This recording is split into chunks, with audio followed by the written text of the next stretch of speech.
Memoirs of Sherlock Holmes by Sir Arthur Conan Doyle. Adventure 4, The Gloria Scott. "I have some papers here," said my friend Sherlock Holmes, as we sat one winter's night on either side of the fire, "which I really think, Watson, that it would be worth your while to glance over. These are the documents in the extraordinary case of the Gloria Scott, and this is the message which struck Justice of the Peace Trevor dead with horror when he read it."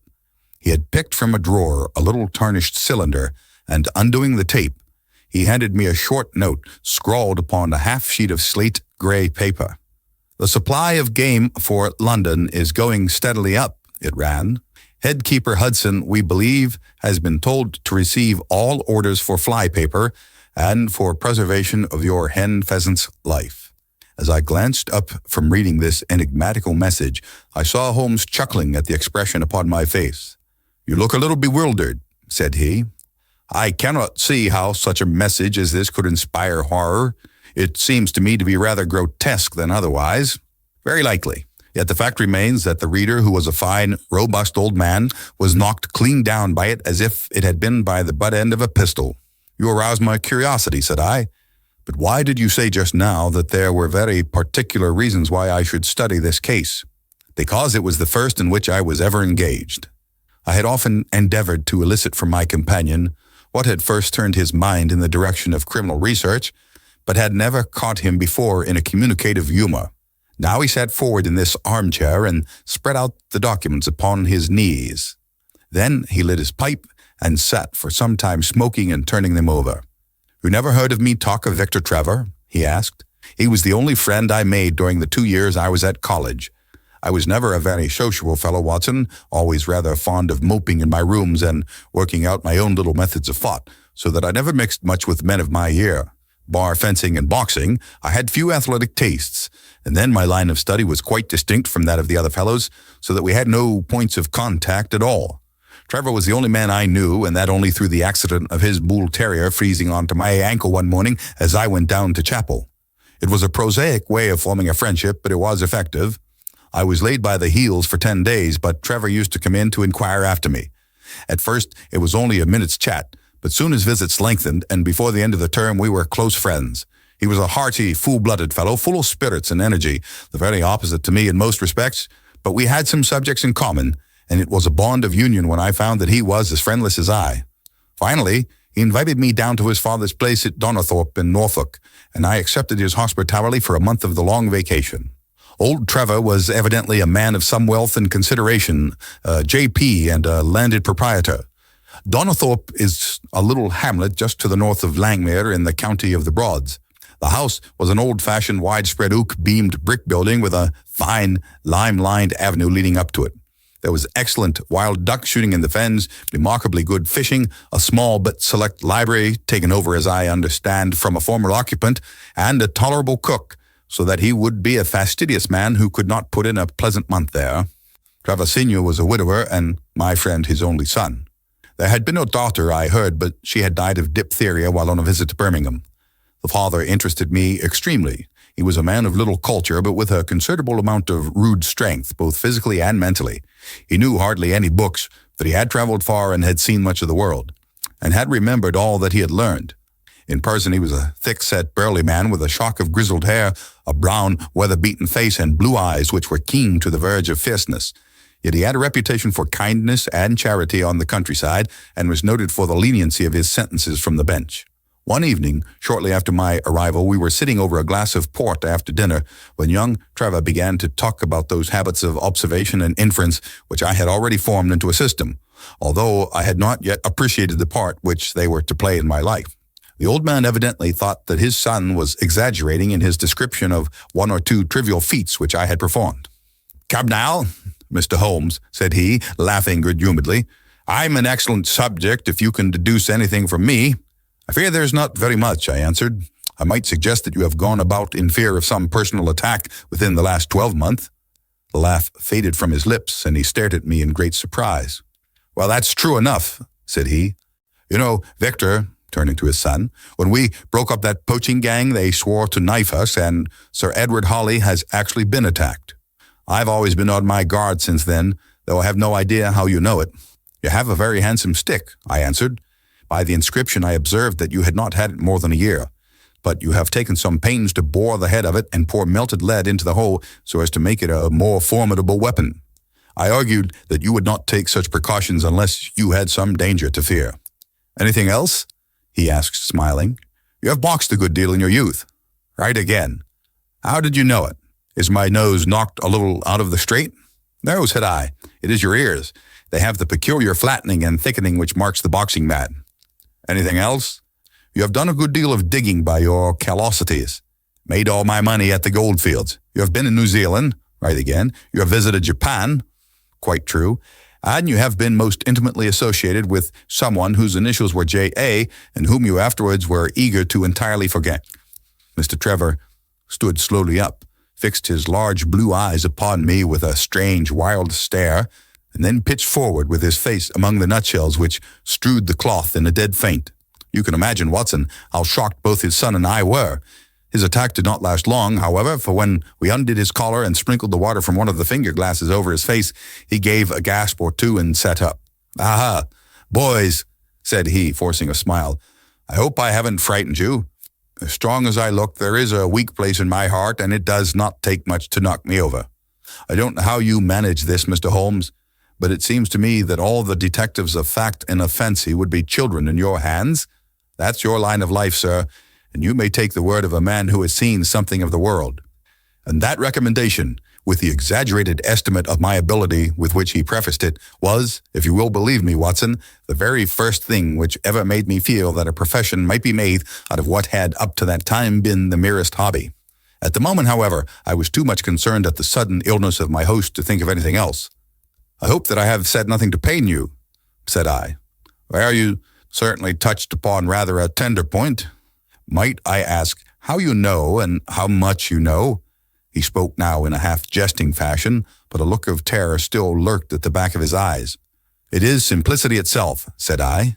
When you bared your arm to draw that fish into the boat, I saw that J.A. had been tattooed in the bend of the elbow. The letters were still legible, but it was perfectly clear from their blurred appearance and from the staining of the skin round them that efforts had been made to obliterate them. It was obvious then that those initials had once been very familiar to you and that you had afterwards wished to forget them. What an eye you have, he cried with a sigh of relief. It is just as you say, but we won't talk of it. Of all ghosts, the ghosts of our old lovers are the worst. Come into the billiard room and have a quiet cigar.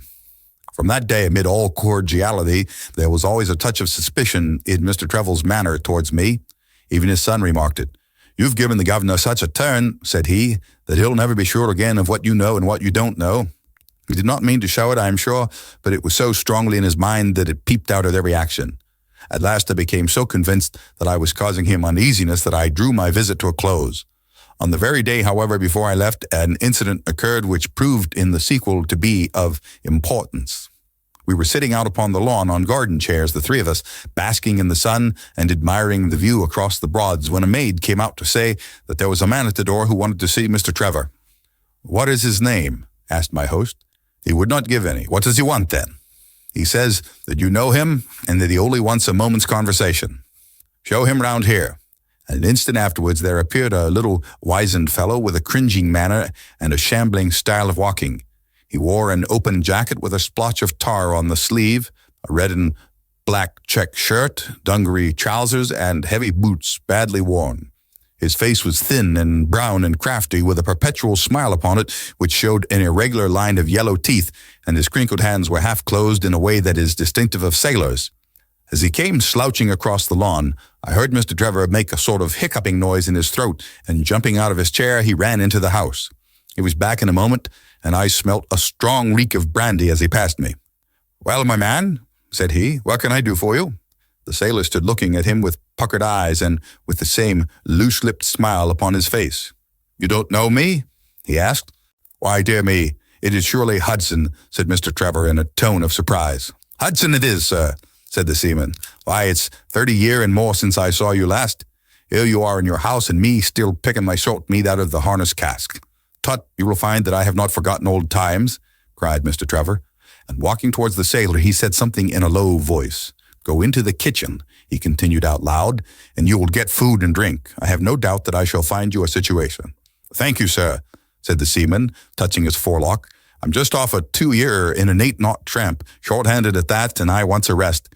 I thought I'd get it either with Mr. Beddoes or with you." "Ah," cried Trevor, "you know where Mr. Beddoes is?" "Bless you, sir, I know where all my old friends are," said the fellow with a sinister smile, and he slouched off after the maid to the kitchen. Mr. Trevor mumbled something to us about having been shipmate with the man when he was going back to the diggings, and then, leaving us on the lawn, he went indoors. An hour later, when we entered the house, we found him stretched dead drunk upon the dining-room sofa. The whole incident left a most ugly impression upon my mind, and I was not sorry next day to leave Donathorpe behind me, for I felt that my presence must be a source of embarrassment to my friend. All this occurred during the first month of the long vacation.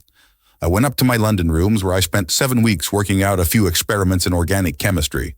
One day, however, when the autumn was far advanced and the vacation drawing to a close, I received a telegram from my friend imploring me to return to Donathorpe and saying that he was in great need of my advice and assistance. Of course, I dropped everything and set out for the north once more. He met me with a dog cart at the station, and I saw at a glance that the last 2 months had been very trying ones for him. He had grown thin and careworn and had lost the loud, cheery manner for which he had been remarkable.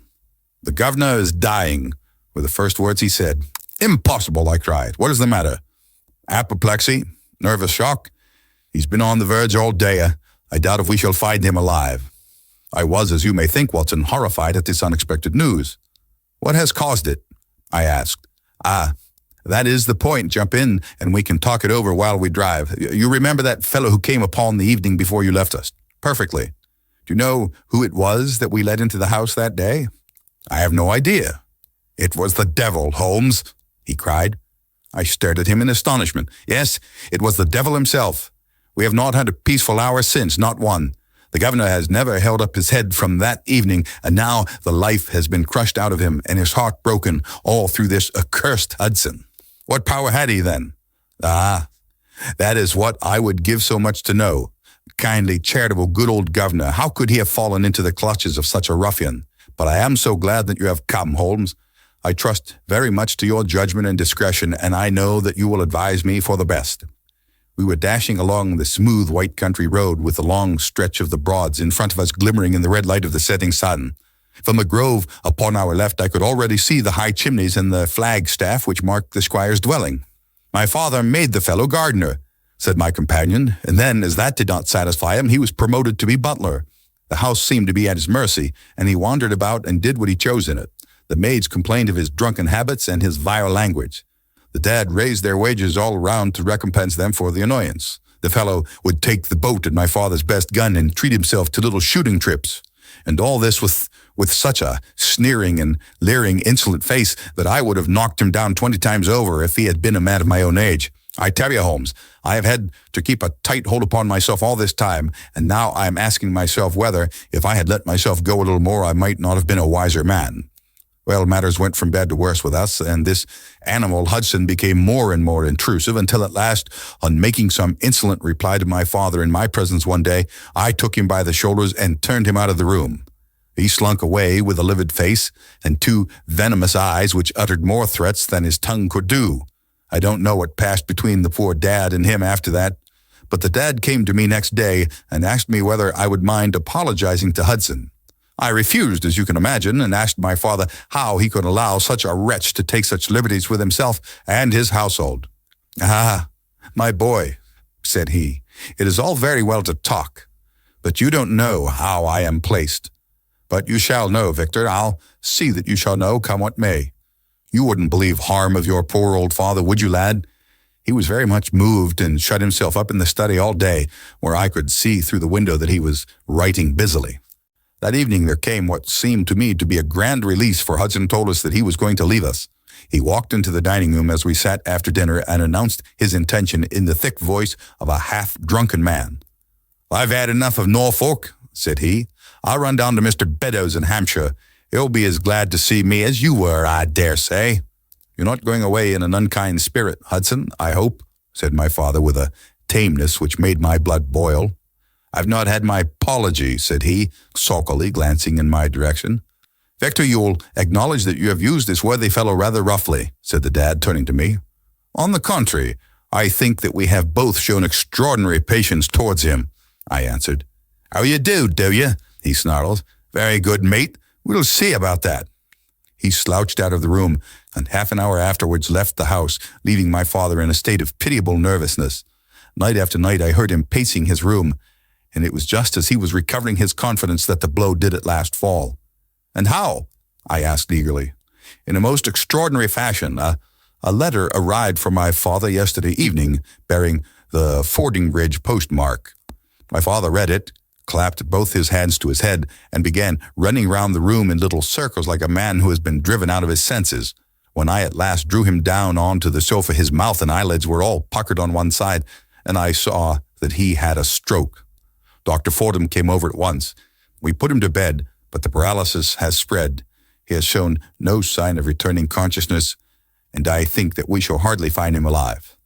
You horrify me, Trevor, I cried. What then could have been in this letter to cause so dreadful a result? Nothing. There lies the inexplicable part of it. The message was absurd and trivial. Ah, my God, it is as I feared.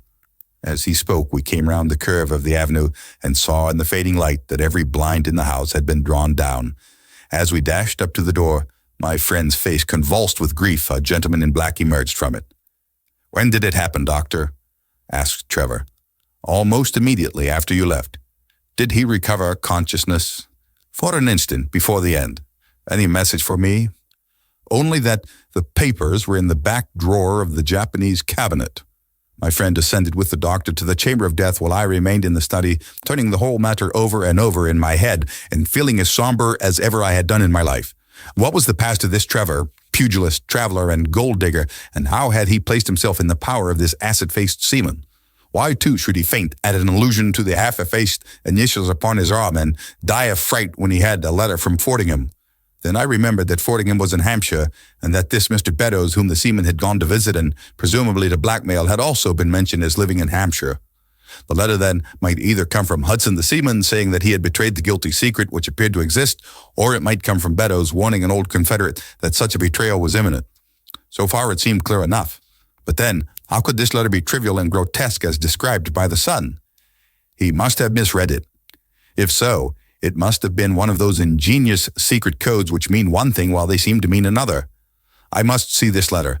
If there were a hidden meaning in it, I was confident that I could pluck it forth.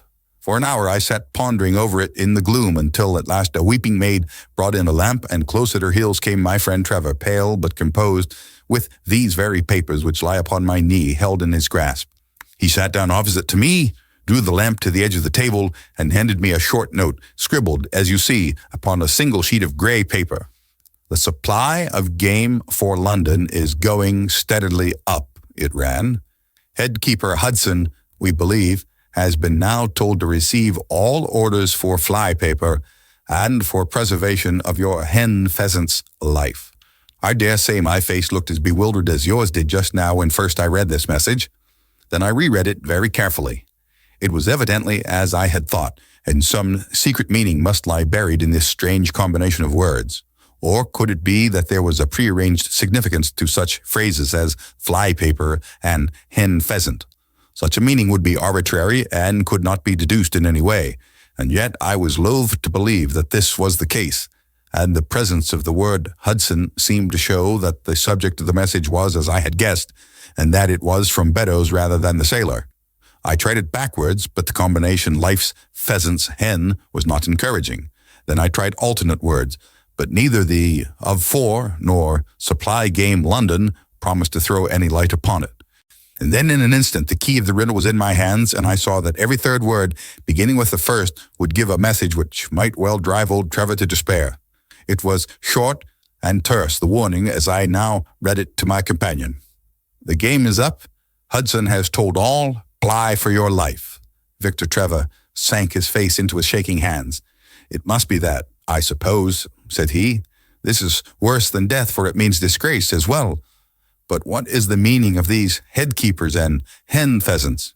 It means nothing to the message, but it might mean a good deal to us if we had no other means of discovering the sender. You see that he has begun by writing, "The game is," and so on. Afterwards, he had to fulfill the prearranged cipher to fill in any two words in each space. He would naturally use the first words which came to his mind, and if there were so many which referred to sport among them, you may be tolerably sure that he is either an ardent shot or interested in breeding. Do you know anything of this Beddoes? Why, now that you mention it, said he, I remember that my poor father used to have an invitation from him to shoot over his preserves every autumn. Then it is undoubtedly from him that the note comes, said I. It only remains for us to find out what this secret was which the sailor Hudson seems to have held over the heads of these two wealthy and respected men. Alas, Holmes, I fear that it is one of sin and shame, cried my friend. But from you I shall have no secrets.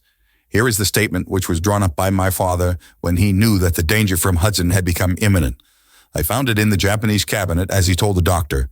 Take it and read it to me, for I have neither the strength nor the courage to do it myself. These are the very papers, Watson, which he handed to me, and I will read them to you as I read them in the old study that night to him. They are endorsed outside, as you see. Some particulars of the voyage of the bark Gloria Scott from her leaving Falmouth on the 8th October 1855 to her destruction in north latitude 15 degrees 20 minutes west, longitude 25 degrees 14 minutes on November 6th. It is in the form of a letter and runs in this way. My dear son, now that approaching disgrace begins to darken the closing years of my life, I can write with all truth and honesty that it is not the terror of the law, it is not the loss of my position in the county, nor is it my fall in the eyes of all who have known me which cuts me to the heart, but it is the thought that you should come to blush for me, you who love me, and who have seldom, I hope, had reason to do other than respect me. But if the blow falls which is forever hanging over me, then I should wish you to read this, that you might have known straight from me how far I have been to blame. On the other hand, if all should go well, which may kind God Almighty grant, then if by chance this paper should be still undestroyed and should fall into your hands, I conjure you by all you hold sacred, by the memory of your dear mother, and by the love which had been between us, to hurl it into the fire and to never give one thought to it again. If then your eye goes on to read this line, I know that I shall already have been exposed and dragged from my house, or, as is more likely, for you know that my heart is weak, by lying with my tongue sealed forever in death. In either case, the time for suppression is past, and every word which I tell you is the naked truth, and this I swear as I hope for mercy. My name, dear lad, is not Trevor. I was James Armitage in my younger days, and you can understand now the shock that it was to me a few weeks ago when your college friend addressed me in words which seemed to imply that he had surprised my secret. As Armitage it was that I entered a London banking house, and as Armitage I was convicted of breaking my country's laws and was sentenced to transportation. Do not think very harshly of me, laddie. It was a debt of honor so-called which I had to pay, and I used money which was not my own to do it, in the certainty that I could replace it before there could be any possibility of its being missed. But the most dreadful ill luck pursued me. The money which I had reckoned upon never came to hand, and a premature examination of accounts exposed my deficit.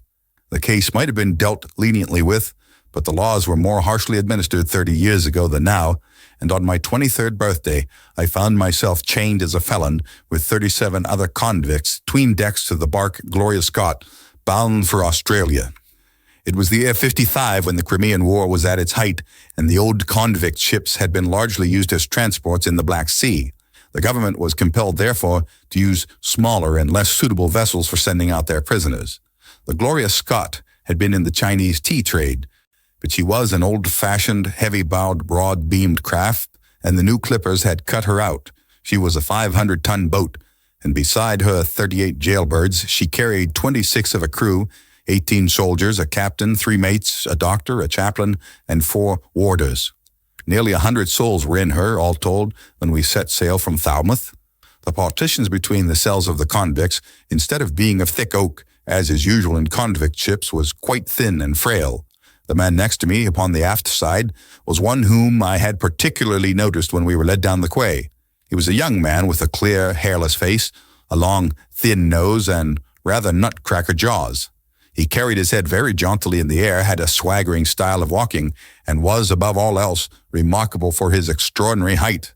I don't think that any of our heads would have come up to his shoulder, and I am sure that he could not have measured less than 6.5 feet. It was strange, among so many sad and weary faces, to see one which was full of energy and resolution. The sight of it was to me like a fire in a snowstorm. I was glad then to find that he was my neighbor, and gladder still when, in the dead of night, I heard a whisper close to my ear and found that he had managed to cut an opening in the board which separated us. "Hello, chummy," said he. "What's your name, and what are you here for?" I answered him and asked in turn who I was talking with. "I'm Jack Prendergast," said he, "and by God, you'll learn to bless my name before you've done with me." I remembered hearing of his case, for it was one which had made an immense sensation throughout the country some time before my own arrest. He was a man of good family and of great ability, but of incurably vicious habits, who had, by an ingenious system of fraud, obtained huge sums of money from the leading London merchants. "Ha ha! You remember my case," said he proudly. "Very well indeed. Then maybe you remember something queer about it." "What was that, then?" "I had nearly $250,000, hadn't I?" "So it was said, but none was recovered, eh?" "No." "Well, where do you suppose the balance is?" he asked. "I have no idea," said I. "Right between my finger and my thumb," he cried. "By God, I've got more pounds to my name than you've hairs on your head. And if you've money, my son, and know how to handle it and spread it, you can do anything. Now, you don't think it likely that a man who could do anything is going to wear his breeches out sitting in the stinking hole of a rat-gutted, beetle-ridden, moldy old coffin of a China coaster? No, sir. Such a man will look after himself and will look after his chums. You may lay to that. You hold on to him, and you may kiss the book that he'll haul you through." Ha ha. That was his style of talk, and at first I thought it meant nothing, but after a while, when he had tested me and sworn me in with all possible solemnity, he let me understand that there really was a plot to gain command of the vessel. A dozen of the prisoners had hatched it before they came aboard. Prendergast was the leader, and his money was the motive power. "I'd a partner," said he, "a rare good man, as true as a stock to a barrel. He's got the dibs he has, and where do you think he is at the moment? Why, he's the chaplain of this ship. The chaplain, no less. Ha! He came aboard with a black coat and his papers right and money enough in his box to buy the thing right up from keel to main truck. The crew are his, body and soul. He could buy 'em at so much a gross with a cash discount, and he did it before ever they signed on. He's got 2 of the warders and Mirror, the second mate, and he'd get the captain himself if he thought him worth it." "What are we to do then?" I asked. "What do you think?" said he. "We'll make the coats of some of these soldiers redder than ever the tailor did." "But they are armed," said I. "And so shall we be, my boy. There's a brace of pistols for every mother's son of us, and if we can't carry this ship with the crew at our back, it's time we were all sent to a young missus' boarding school. You speak to your mate upon the left tonight and see if he is to be trusted." I did so, and found my other neighbor to be a young fellow in much the same position as myself, whose crime had been forgery. His name was Evans, but he afterwards changed it, like myself, and he is now a rich and prosperous man in the south of England. He was ready enough to join the conspiracy as the only means of saving ourselves, and before we had crossed the bay, there were only 2 of the prisoners who were not in the secret. One of these was of weak mind, and we did not dare to trust him, and the other was suffering from jaundice and could not be of any use to us. From the beginning, there was really nothing to prevent us from taking possession of the ship. The crew were a set of ruffians, especially picked for the job. The sham chaplain came into our cells to exhort us, carrying a black bag supposed to be full of tracts, and so often did he come that by the 3rd day we had each stowed away at the foot of our beds a file, a brace of pistols, a pound of powder, and 20 slugs. 2 of the warders were agents of Prendergast, and the second mate was his right-hand man. The captain, the 2 mates, 2 warders, Lieutenant Martin, his 18 soldiers, and the doctor were all that we had against us. Yet, safe as it was, we determined to neglect no precaution and to make our attack suddenly by night. It came, however, more quickly than we expected, and in this way. One evening, about the 3rd week after our start, the doctor had come down to see one of the prisoners who was ill, and putting his hand down on the bottom of his bunk, he felt the outline of the pistols. If he had been silent, he might have blown the whole thing, but he was a nervous little chap, so he gave a cry of surprise and turned so pale that the man knew what was up in an instant and seized him. He was gagged before he could give the alarm and tied down upon the bed. He had unlocked the door that led to the deck, and we were through it in a rush. The 2 sentries were shot down, and so was the corporal who came running to see what was the matter. There were 2 more soldiers at the door of the stateroom, and their muskets seemed not to be loaded, for they never fired upon us, and they were shot while trying to fix their bayonets. Then we rushed on into the captain's cabin, but as we pushed open the door, there was an explosion from within, and there he lay with his brains smeared over the chart of the Atlantic, which was pinned upon the table, while the chaplain stood with a smoking pistol in his hand at his elbow. The two mates had both been seized by the crew, and the whole business seemed to be settled. The stateroom was next the cabin, and we flocked in there and flopped down on the settees, all speaking together, for we were just mad with the feeling that we were free once more. There were lockers all round, and Wilson, the sham chaplain, knocked one of them in and pulled out a dozen of brown sherry. We cracked off the necks of the bottles, poured the stuff out into tumblers, and were just tossing them off when, in an instant, without warning, there came the roar of muskets in our ears, and the saloon was so full of smoke that we could not see across the table. When it cleared again, the place was a shambles. Wilson and 8 others were wriggling on the top of each other on the floor, and the blood and the brown sherry on that table turned me sick now when I think of it. We were so cowed by the sight that I think we should have given the job up if it had not been for Prendergast. He bellowed like a bull and rushed for the door with all that were left alive at his heels. Out we ran, and there on the poop were the lieutenant and 10 of his men. The swing skylights above the saloon table had been a bit open, and they had fired on us through the slit. We got on them before they could load, and they stood to it like men, but we had the upper hand of them, and in 5 minutes it was all over. My God, was there ever a slaughterhouse like that ship? Prendergast was like a raging devil, and he picked the soldiers up as if they had been children, and threw them overboard alive or dead. There was one sergeant that was horribly wounded, and yet kept on swimming for a surprising time, until someone in mercy blew out his brains. When the fighting was over, there was no one left of our enemies except just the warders, the mates, and the doctor. It was over them that the great quarrel arose. There were many of us who were glad enough to win back our freedom, and yet who had no wish to have murder on our souls. It was one thing to knock the soldiers over with their muskets in their hands, and it was another to stand by while men were being killed in cold blood.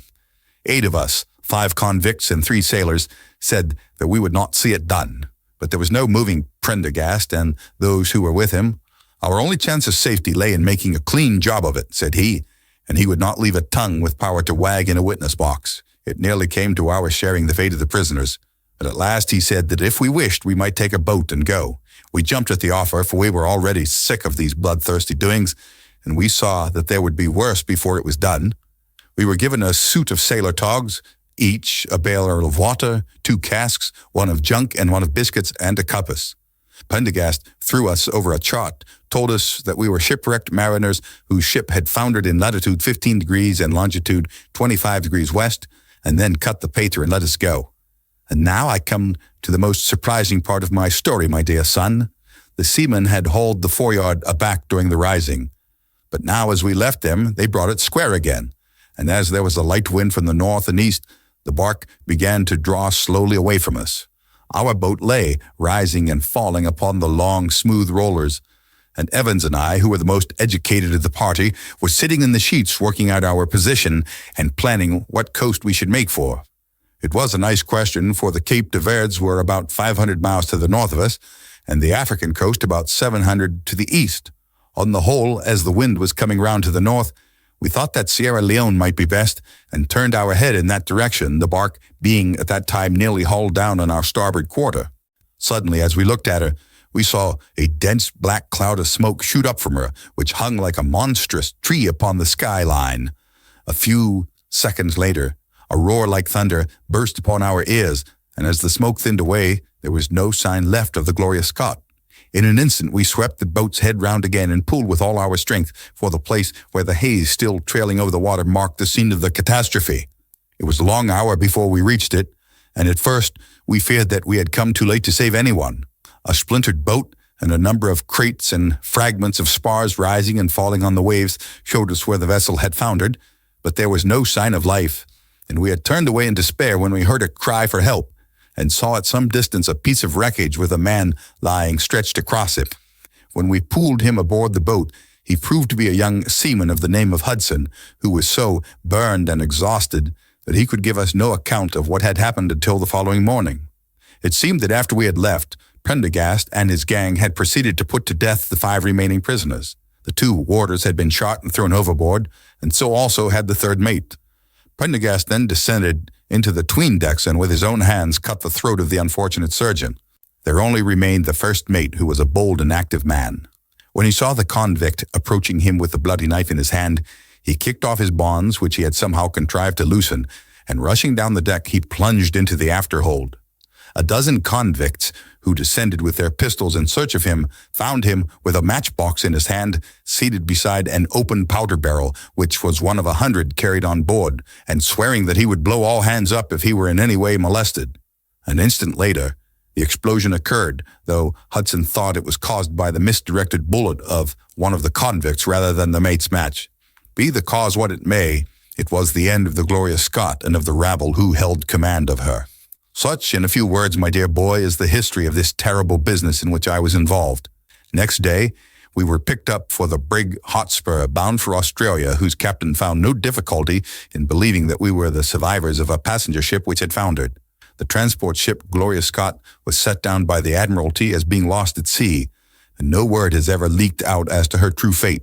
After an excellent voyage, the Hotspur landed us at Sydney, where Evans and I changed our names and made our way to the diggings, where, among the crowds who were gathered from all nations, we had no difficulty in losing our former identities. The rest I need not relate. We prospered, we traveled, we came back as rich colonials to England, and we bought country estates. For more than 20 years we have led peaceful and useful lives, and we hoped that our past was forever buried. Imagine then my feelings when, in the seaman who came to us, I recognized instantly the man who had been picked off the wreck. He had tracked us down somehow and had set himself to live upon our fears. You will understand now how it was that I strove to keep the peace with him, and you will in some measure sympathize with me in the fears which filled me now that he has gone from me to his other victim with threats upon his tongue. Underneath is written in a hand so shaky as to be hardly legible. Beddoes writes in cipher to say, H has told all. Sweet Lord, have mercy on our souls. That was the narrative which I read that night to young Trevor, and I think, Watson, that under the circumstances it was a dramatic one. The good fellow was heartbroken at it, and went out to the Terai tea planting, where I hear that he is doing well. As to the sailor and Beddoes, neither of them was ever heard of again after that day on which the letter of warning was written. They both disappeared utterly and completely. No complaint had been lodged with the police, so that Beddoes had mistaken a threat for a deed. Hudson had been seen lurking about, and it was believed by the police that he had done away with Beddoes and had fled. For myself, I believe that the truth was exactly the opposite. I think that it is most probable that Beddoes, pushed to desperation and believing himself to have been already betrayed, had revenged himself upon Hudson and had fled from the country with as much money as he could lay his hands on. Those are the facts of the case, Doctor, and if they are of any use to your collection, I am sure that they are very heartily at your service. The end. Adventure 5, The Musgrave Ritual. An anomaly which often struck me in the character of my friend Sherlock Holmes was that, although in his methods of thought he was the neatest and most methodical of mankind, and although also he affected a certain quiet primness of dress, he was none the less in his personal habits one of the most untidy men that ever drove a fellow lodger to distraction. Not that I am in the least conventional in that respect myself. The rough-and-tumble work in Afghanistan, coming on the top of a natural bohemianism of disposition, has made me rather more lax than befits a medical man. But with me there is a limit, and when I find a man who keeps his cigars in the coal scuttle, his tobacco in the toe end of a Persian slipper, and his unanswered correspondence transfixed by a jackknife into the very center of his wooden mantelpiece, then I begin to give myself virtuous airs. I have always held, too, that pistol practice should be distinctly an open-air pastime, and when Holmes, in one of his queer humors, would sit in an armchair with his hair trigger and 100 boxer cartridges and proceed to adorn the opposite wall with a patriotic VR done in bullet pox, I felt strongly that neither the atmosphere nor the appearance of our room was improved by it. Our chambers were always full of chemicals and of criminal relics which had a way of wandering into unlikely positions and of turning up in the butter dish or in even less desirable places. But his papers were my great crooks. He had a horror of destroying documents, especially those which were connected with his past cases, and yet it was only once in every year or two that he would muster energy to docket and arrange them. For, as I have mentioned somewhere in these incoherent memoirs, The outbursts of passionate energy when he performed the remarkable feats with which his name is associated were followed by reactions of lethargy during which he would lie about with his violin and his books hardly moving save from the sofa to the table. Thus, month after month, his papers accumulated until every corner of the room was stacked with bundles of manuscript which were on no account to be burned and which could not be put away save by their owner. One winter's night, as we sat together by the fire, I ventured to suggest to him that, as he had finished pasting extracts into his commonplace book, he might employ the next 2 hours in making our room a little more habitable. He could not deny the justice of my request, so, with a rather rueful face, he went off to his bedroom, from which he returned presently, pulling a large tin box behind him. This he placed in the middle of the floor, and squatting down upon a stool in front of it, he threw back the lid. I could see that it was already a third full of bundles of paper tied up with red tape into separate packages. "There are cases enough here, Watson," said he, looking at me with mischievous eyes. "I think that if you knew all that I had put in this box, you would ask me to pull out some instead of putting others in." "These are the records of your early work, then?" I asked. I have often wished that I had notes of those cases. "Yes, my boy, these were all done prematurely before my biographer had come to glorify me." He lifted bundle after bundle in a tender, caressing sort of way. "They're not all successes, Watson," said he, "but there are some pretty little problems among them. Here's the record of the Charlton murders, and the case of Vanbury, the wine merchant, and the adventure of the old Russian woman, and the singular affair of the aluminum crutch, as well as the full account of Ricoletti of the club foot and his abominable wife. And here, now, this really is something a little recherche." He dived his arm down to the bottom of the chest and brought up a small wooden box with a sliding lid, such as the children's toys are kept in. From within it, he produced a crumpled piece of paper, an old-fashioned brass key, a peg of wood with a ball of string attached to it, and 3 rusty old discs of metal. "Well, my boy, what do you make of this lot?" he asked, smiling at my expression. "It is a curious collection." "Very curious, and the story that hangs round it will strike you as being more curious still. These relics have a history, then? So much so that they are history." "What do you mean by that?" Sherlock Holmes picked them up one by one and laid them along the edge of the table. Then he reseated himself in his chair and looked them over with a gleam of satisfaction in his eyes. "These," said he, "are all that I have left to remind me of the adventure of the Musgrave ritual." I had heard him mention the case more than once, though I had never been able to gather the details. "I should be so glad," said I, "if you would give me an account of it." "And leave the letter as it is?" he cried mischievously. "Your tidiness won't bear much strain after all, Watson.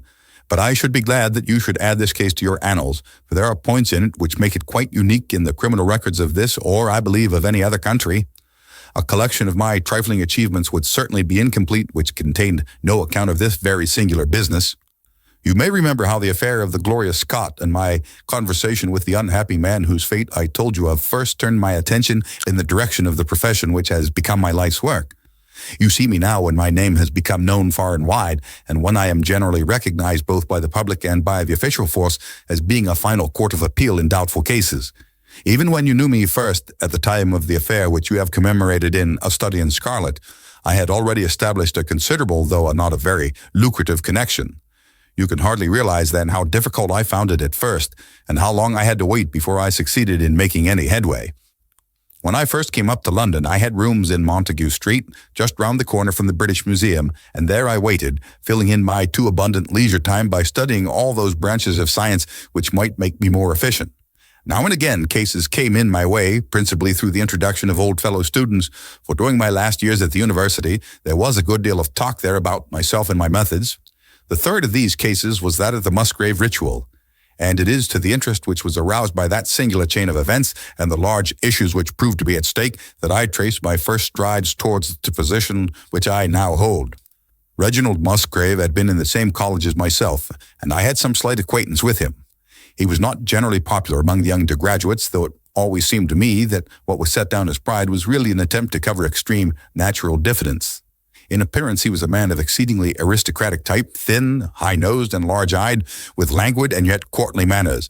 He was indeed a scion of one of the very oldest families in the kingdom, though his branch was a cadet one which had separated from the northern Musgraves some time in the 16th century and had established itself in western Sussex, where the manor house of Hurlstone is perhaps the oldest inhabited building in the country. Something of his birthplace seemed to cling to the man, and I had never looked at his pale, keen face or the poise of his head without associating him with gray archways and mullioned windows and all the venerable wreckage of a feudal keep. Once or twice we drifted into talk, and I can remember that more than once he expressed a keen interest in my methods of observation and inference. For 4 years I had seen nothing of him until one morning he walked into my room in Montague Street. He had changed little, was dressed like a young man of fashion, he was always a bit of a dandy, and preserved the same quiet, suave manner which had formerly distinguished him. "How has all gone with you, Musgrave?" I asked, after we had cordially shaken hands. "You probably heard of my poor father's death," said he. "He was carried off about 2 years ago. Since then, I have of course had the Hurlstone estates to manage, and as I am a member for my district as well, my life has been a busy one. But I understand, Holmes, that you are turning to practical ends those powers with which you used to amaze us." "Yes," said I have taken to living by my wits. "I am delighted to hear it, for your advice at present would be exceedingly valuable to me. We've had some very strange doings at Hurlstone, and the police have been able to throw no light upon the matter.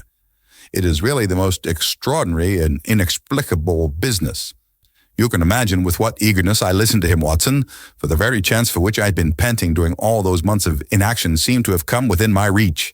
In my inmost heart, I believed that I could succeed where others failed, and now I had the opportunity to test myself." "Pray, let me have the details," I cried. Reginald Musgrave sat down opposite to me and lit the cigarette which I had pushed towards him.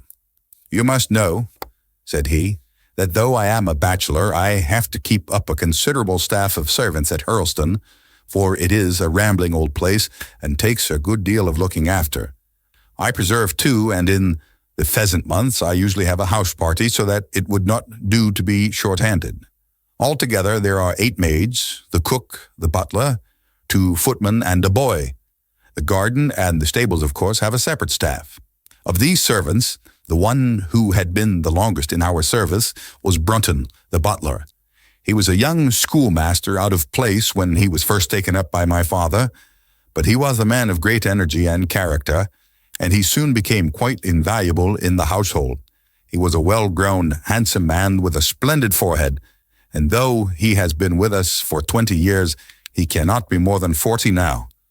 With his personal advantages and his extraordinary gifts, where he can speak several languages and play nearly every musical instrument, it is wonderful that he should have been satisfied so long in such a position. But I suppose that he was comfortable and lacked energy to make any change. The butler of Hurlstone is always a thing that is remembered by all who visit us. But this paragon has one fault. He is a bit of a Don Juan, and you can imagine that for a man like him, it is not a very difficult part to play in a quiet country district. When he was married, it was all right, but since he has been a widower, we have had no end of trouble with him.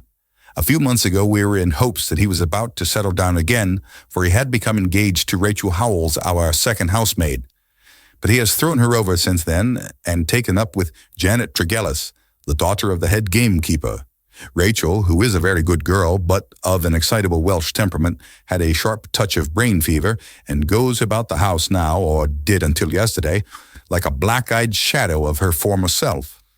That was our first drama at Hurlstone, but a second one came to drive it from our minds, and it was prefaced by the disgrace and dismissal of Butler Brunton. This was how it came about. I have said that the man was intelligent, and this very intelligence has caused his ruin, for it seems to have led to an insatiable curiosity about things which did not in the least concern him. I had no idea of the lengths to which this would carry him until the merest accident opened my eyes to it. I have said that the house is a rambling one. One day last week, on Thursday night to be more exact, I found that I could not sleep, having foolishly taken a cup of strong café noir after my dinner.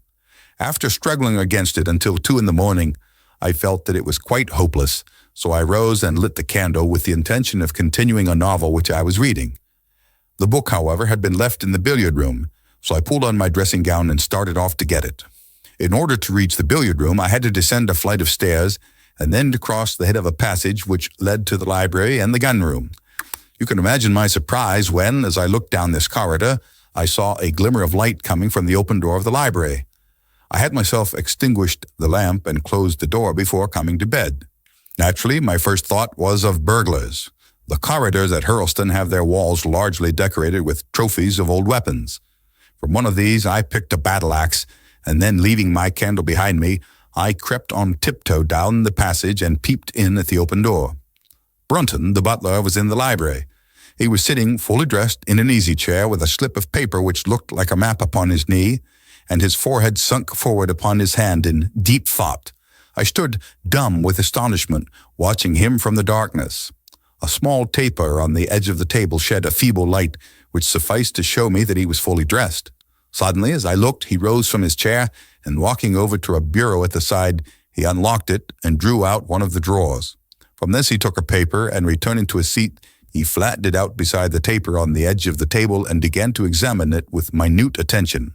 My indignation at this calm examination of our family documents overcame me so far that I took a step forward, and Brunton, looking up, saw me standing in the doorway. He sprang to his feet, his face turned livid with fear, and he thrust into his breast the chart-like paper which he had been originally studying. "So," said I, "this is how you repay the trust which we have reposed in you. You will leave my service tomorrow." He bowed me with the look of a man who is utterly crushed and slunk past me without a word. The taper was still on the table, and by its light I glanced to see what the paper was which Brunton had taken from the bureau.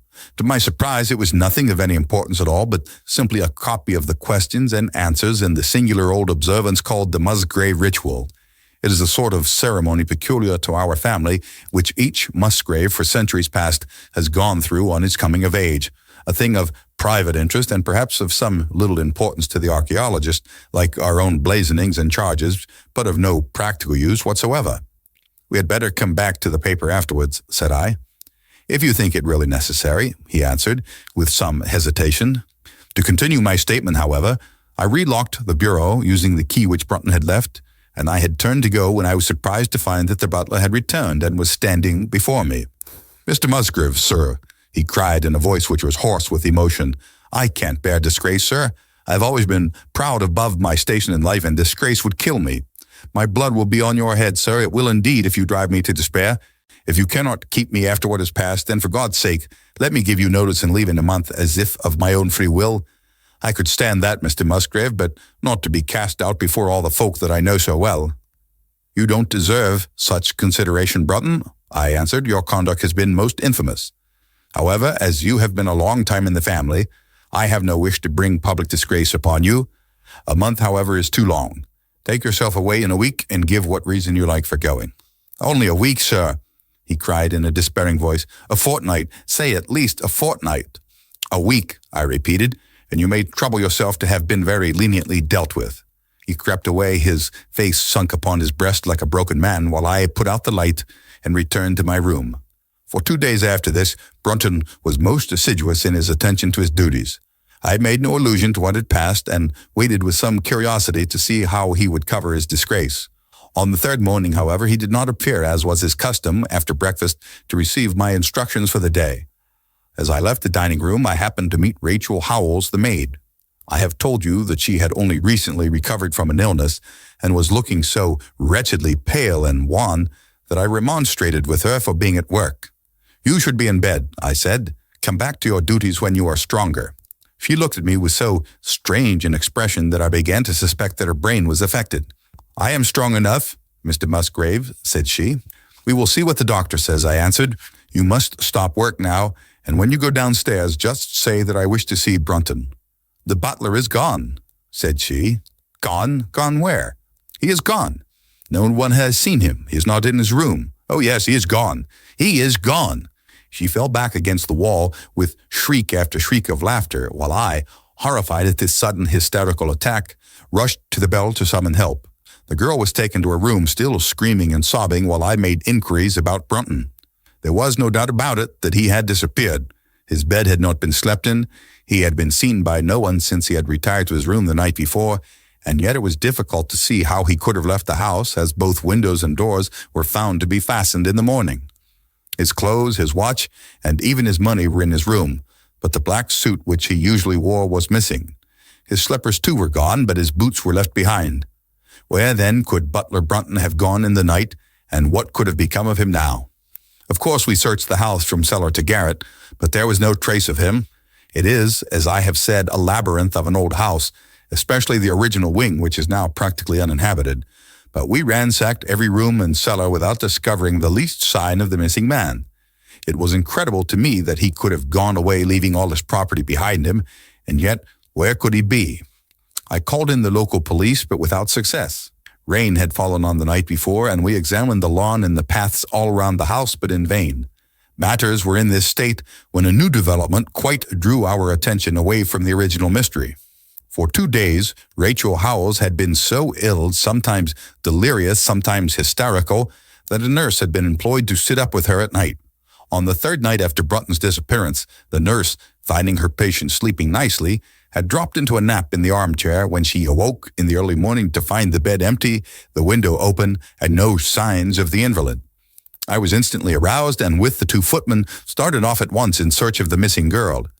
It was not difficult to tell the direction which she had taken, for starting from under her window we could follow her footmarks easily across the lawn to the edge of the mare, where they vanished close to the gravel path which leads out of the grounds.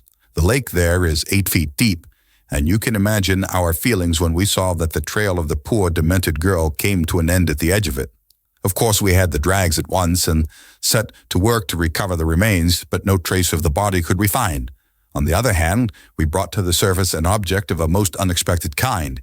It was a linen bag which contained within it a mass of old rusted and discolored metal and several dull-colored pieces of pebble or glass. This strange find was all that we could get from the mare, and although we made every possible search and inquiry yesterday, we know nothing of the fate either of Rachel Howells or of Richard Brunton. The county police are at their wits' end, and I have come up to you as a last resource. You can imagine, Watson, with what eagerness I listened to this extraordinary sequence of events and endeavored to piece them together and to devise some common thread upon which they might all hang. The butler was gone, the maid was gone. The maid had loved the butler, but had afterwards had cause to hate him. She was of Welsh blood, fiery and passionate. She had been terribly excited immediately after his disappearance. She had flung into the lake a bag containing some curious contents. These were all factors which had to be taken into consideration, and yet none of them got quite to the heart of the matter. What was the starting point of this chain of events? There lay the end of this tangled line. "I must see that paper, Musgrave," said I, "which this butler of yours thought it worth his while to consult, even at the risk of the loss of his place." "It is rather an absurd business, this ritual of ours," he answered, "but it has at least the saving grace of antiquity to excuse it. I have a copy of the questions and answers here if you care to run your eye over them." He handed me the very paper which I have here, Watson, and this is the strange catechism to which each Musgrave must submit when he came to man's estate. I will read you the questions and answers as they stand. Whose was it? His who is gone. Who shall have it? He who will come. Where was the sun? Over the oak. Where was the shadow? Under the elm. How was it stepped? North by 10 and by 10, east by 5 and by 5, south by 2 and by 2, west by 1 and by 1, and so under. What shall we give for it? All that it is ours. Why should we give it? For the sake of the trust. The original has no date, but is in the spelling of the middle of the 17th century, remarked Musgrave. I am afraid, however, that it can be of little help to you in solving this mystery. At least, said I, it gives us another mystery, and one which is even more interesting than the first. It may be that the solution of the one may prove to be the solution of the other. You will excuse me, Musgrave, if I say that your butler appears to me to have been a very clever man, and to have had a clearer insight than 10 generations of his masters. I hardly follow you, said Musgrave. The paper seems to me to be of no practical importance. But to me it seems immensely practical, and I fancy that Brunton took the same view. He had probably seen it before that night on which you caught him. It is very possible we took no pains to hide it. He simply wished, I should imagine, to refresh his memory upon that last occasion. He had, as I understand, some sort of map or chart which he was comparing with the manuscript, and which he thrust into his pocket when you appeared. That is true. But what could he have to do with this old family custom of ours, and what does this rigmarole mean? I don't think that we should have much difficulty in determining that, said I. With your permission, we will take the first train down to Sussex and go a little more deeply into the matter upon the spot. The same afternoon saw us both at Hurlston. Possibly you have seen pictures and read descriptions of the famous old building, so I will confine my account of it to saying that it is built in the shape of an L, the long arm being the more modern portion, and the shorter the ancient nucleus from which the other had developed. Over the low, heavily linteled door in the center of this old part is chiseled the date 1607. But experts are agreed that the beams and stonework are really much older than this. The enormously thick walls and tiny windows of this part had in the last century driven the family into building the new wing, and the old one was used now as a storehouse and a cellar when it was used at all.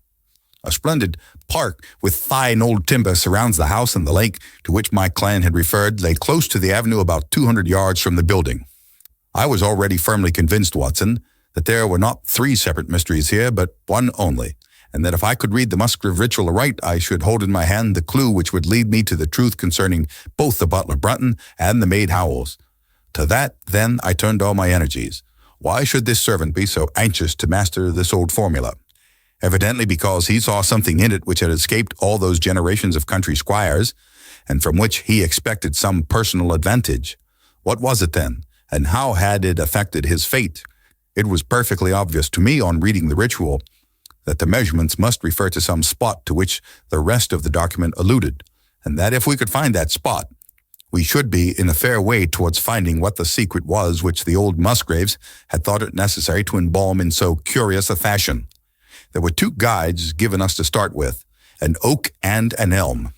As to the oak, there could be no question at all. Right in front of the house upon the left-hand side of the drive, there stood a patriarch among oaks, one of the most magnificent trees that I have ever seen. That was there when your ritual was drawn up, said I, as we drove past it. It was there at the Norman Conquest, in all probability, he answered. It has a girth of 23 feet. Have you any old elms? I asked. There used to be a very old one over yonder, but it was struck by lightning 10 years ago, and we cut down the stump. You can see where it used to be? Oh, yes. There are no other elms? No old ones, but plenty of beeches. I should like to see where it grew. We had driven up in a dog cart, and my client led me away at once, without our entering the house, to the scar on the lawn where the elm had stood. It was nearly midway between the oak and the house.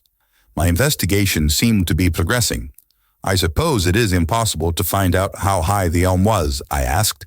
I can give you it at once. It was 64 feet. How do you come to know it? I asked in surprise. When my old tutor used to give me an exercise in trigonometry, it always took the shape of measuring heights. When I was a lad, I worked out every tree and building in the estate. This was an unexpected piece of luck. My data were coming more quickly than I could have reasonably hoped. Tell me, I asked, did your butler ever ask you such a question? Reginald Musgrave looked at me in astonishment. Now that you call it to my mind, he answered, Brunton did ask me about the height of the tree some months ago in connection with some little argument with the groom. This was excellent news, Watson, for it showed me that I was on the right road. I looked up at the sun. It was low in the heavens, and I calculated that in less than an hour it would lie just above the topmost branches of the old oak. One condition mentioned in the ritual would then be fulfilled, and the shadow of the elm must mean the farther end of the shadow, otherwise the trunk would have been chosen as the guide. I had then to find where the far end of the shadow would fall when the sun was just clear of the oak. That must have been difficult, Holmes, when the elm was no longer there. Well, at least I knew that if Brunton could do it, I could also. Besides, there was no real difficulty. I went with Musgrave to his study and whittled myself this peg, to which I tied this long string with a knot at each yard. Then I took 2 lengths of a fishing rod, which came to just 6 feet, and I went back with my client to where the elm had been. The sun was just grazing the top of the oak. I fastened the rod on end, marked out the direction of the shadow, and measured it. It was 9 feet in length. Of course, the calculation now was a simple one.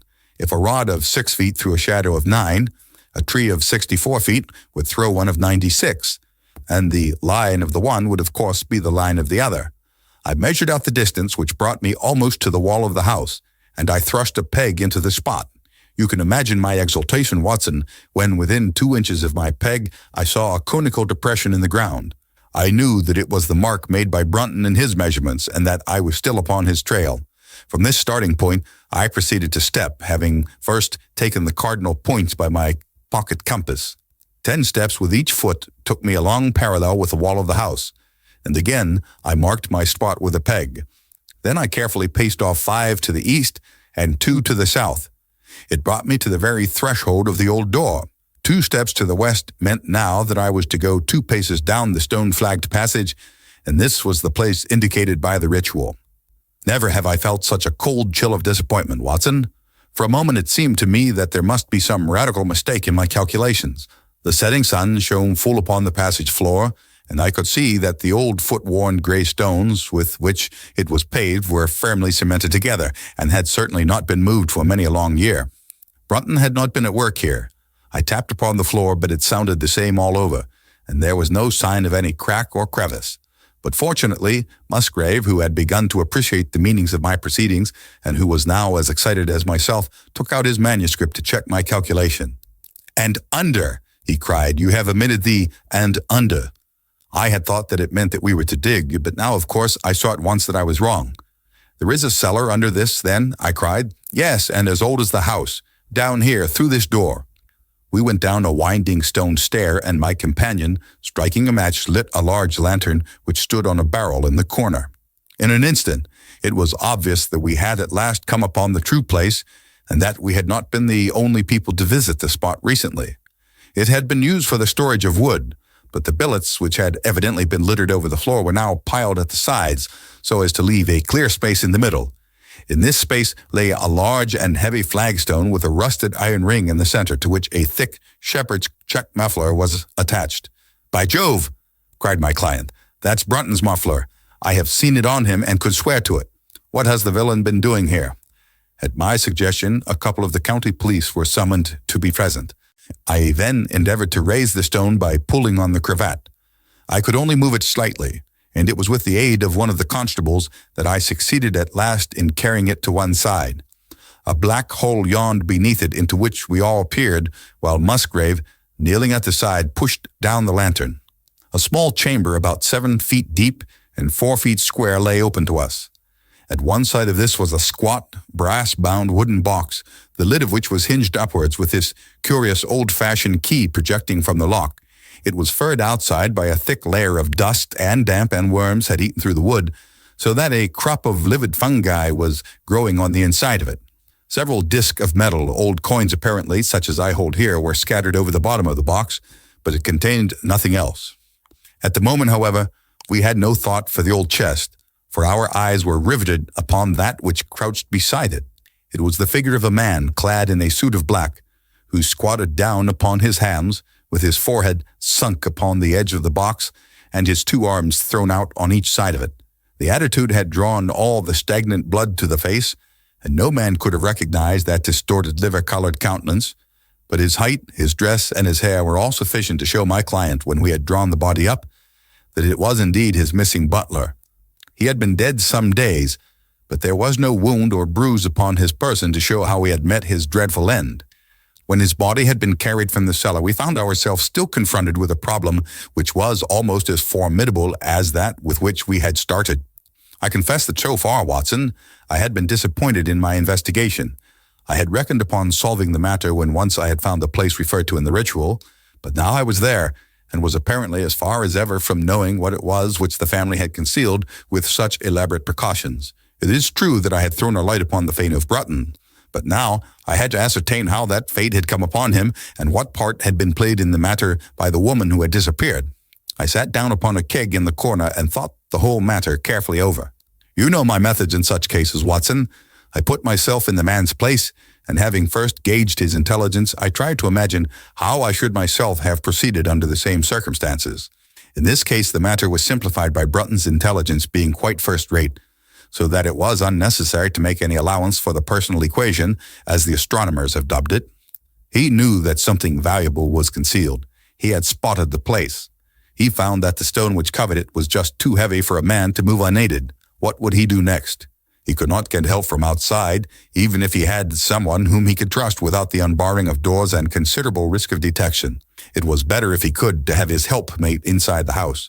But whom could he ask? This girl had been devoted to him. A man always finds it hard to realize that he may have finally lost a woman's love, however badly he may have treated her. He would try by a few attentions to make his peace with the girl Howells, and then would engage her as his accomplice. Together, they would come at night to the cellar, and their united force would suffice to raise the stone. So far, I could follow their actions as if I had actually seen them. But for two of them, and one a woman, it must have been very heavy work, the raising of that stone. A burly Sussex policeman and I had found it no light job. What would they do to assist them? Probably what I should have done myself. I rose and examined carefully the different billets of wood which were scattered around the floor. Almost at once, I came upon what I expected. One piece, about 3 feet in length, had a very marked indentation at one end, while several were flattened at the sides as if they had been compressed by some considerable weight. Evidently, as they had dragged the stone up, they had thrust the chunks of wood into the chink until at last, when the opening was large enough to crawl through, they would hold it open by a billet placed lengthwise, which might very well become indented at the lower end, since the whole weight of the stone would press it down onto the edge of the other slab. So far, I was still on safe ground. And now, how was I to proceed to reconstruct this midnight drama? Clearly, only one could fit into the hole, and that one was Brunton. The girl must have waited above. Brunton then unlocked the box, handed up the contents, presumably, since they were not to be found, and then what happened? What smoldering fire of vengeance had suddenly sprung into flame in this passionate Celtic woman's soul when she saw the man who had wronged her perhaps far more than we had suspected, in her power? Was it a chance that the wood had slipped and that the stone had shut Brunton into what had become his sepulchre? Had she only been guilty of silence as to his fate? Or had some sudden blow from her hand dashed the support away and sent the slab crushing down into its place? Be that as it might, I seemed to see that woman's figure still clutching at her treasure trove and flying wildly up the winding stair, with her ears ringing perhaps with the muffled screams from behind her and with the drumming of frenzied hands against the slab of stone which was choking her faithless lover's life out. Here was the secret of her blanched face, her shaken nerves, her peals of hysterical laughter on the next morning. But what had been in the box? What had she done with that? Of course, it must have been the old metal and pebbles which my client had dragged from the mare. She had thrown them in there at the first opportunity to remove the last trace of her crime. For 20 minutes I had sat motionless, thinking the matter out. Musgrave still stood with a very pale face, swinging his lantern and peering down into the hole. "These are coins of Charles I," said he, holding out the few which had been in the box. "You see, we were right in fixing our date for the ritual." "We may find something else of Charles I," I cried, as the probable meaning of the first two questions of the ritual broke suddenly upon me. "Let me see the contents of the bag which you fished from the mare." We ascended to his study, and he laid the debris before me. I could understand his regarding it as of small importance when I looked at it, for the metal was almost black, and the stones lusterless and dull. I rubbed one of them on my sleeve, however, and it glowed afterwards like a spark in the dark hollow of my hand. The metalwork was in the form of a double ring, but it had been bent and twisted out of its original shape. "You must bear in mind," said I, "that the royal party made head in England even after the death of the king, and that when they at last fled, they probably left many of their most precious possessions buried behind them, with the intention of returning for them in more peaceful times. My ancestor, Sir Ralph Musgrave, was a prominent cavalier and the right-hand man of Charles II in his wanderings," said my friend. "Ah, indeed," I answered. "Well, now, I think that really should give us the last link that we wanted. I must congratulate you on coming into the possession, though in rather a tragic manner, of a relic which is of great intrinsic value, but of even more greater importance as an historical curiosity." "What is it, then?" he gasped in astonishment. "It is nothing less than the ancient crown of the kings of England." "The crown?" "Precisely. Consider what the ritual says. How does it run? Whose was it? His who is gone. That was after the execution of Charles. Then, who shall have it? He who will come. That was Charles II, whose advent was already foreseen. There can, I think, be no doubt that this battered and shapeless diadem once encircled the brows of the royal stewards. And how came it in the pond? Ah, that is a question that will take some time to answer. And with that, I sketched out to him the whole long chain of surmise and of proof which I had constructed. The twilight had closed in, and the moon was shining brightly in the sky before my narrative was finished. "And how was it, then, that Charles did not get his crown when he returned?" asked Musgrave, pushing back the relic into its linen bag. Ah, there you lay your finger upon the one point which we shall probably never be able to clear up. It is likely that the Musgrave who held the secret died in the interval, and by some oversight left this guide to his descendant without explaining the meaning of it. From that day to this, it has been handed down from father to son, until at last it came within reach of a man who tore its secret out of it and lost his life in the venture. And that's the story of the Musgrave ritual, Watson. They have the crown down at Hurlston, though they had some legal bother and a considerable sum to pay before they were allowed to retain it. I am sure that if you mentioned by name, they would be happy to show it to you. Of the woman nothing was ever heard, and the probability is that she got away out of England and carried herself and the memory of her crime to some land beyond the seas. The end.